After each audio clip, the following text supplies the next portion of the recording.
Term stock क्या है? इसको हम इन्वेंटरी भी बोलते हैं। ये टेंजिबल एसेट है। देखिए पहले मैं ये बात आपको बता दूं, these are very basics and the fundamentals of the accounting. The moment you are going to step into the accountancy, आपको ये सारी चीजें पता होना बहुत ज्यादा जरूरी है। एसेट क्या है, लायबिलिटी क्या है, जो मैं पढ़ा चुकी हूँ।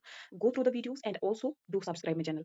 तो स्टॉक क्या है? ये टेंजिबल एसेट है जो ऑर्गेनाइजेशन होल्ड करती है for the purpose of sale, और वी कैन से दैट जो ये प्रोडक्शन में यूज करती है for the production of goods that is meant for the cell.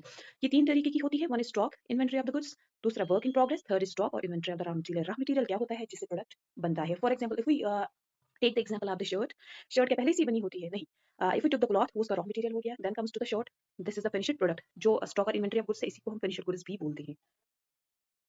Now coming to the work in progress, ये वो प्रोडक्ट है जो अभी प्रोग्रेस में है, जो अभी फिनिश्ड गुड तक पहुंचा ही नहीं। Now comes to the stock and inventory of the goods, इसी को हम फिनिश्ड गुड भी बोलते हैं। For example your shirt. Now coming to the, आपको पता ही होगा स्टॉक क्या है, ये कैसेट है। इसको हम बैलेंस शीट में कहाँ शो करते हैं? इसको हम बैलेंस शीट में करंट एसेट में शो करते हैं। इन द कमिंग लेक्चर्स हम ये पढ़ेंगे the rules of the accounting. तो वहां पर हम वट एवर द प्रोडक्ट्स, कहाँ पर कौन सी चीज इंक्लूड होती है, कौन सी चीज कहाँ पर डेबिट होती है, ये हम पढ़ेंगे। तो फिलहाल आप ये याद रखिए, स्टॉक क्या है? ये इन्वेंटरी है, टेंजिबल एसेट है, ऑर्गेनाइजेशन होल्ड करती है for the purpose of sale. इसको हम करंट एसेट में लिस्ट करते हैं। That's it.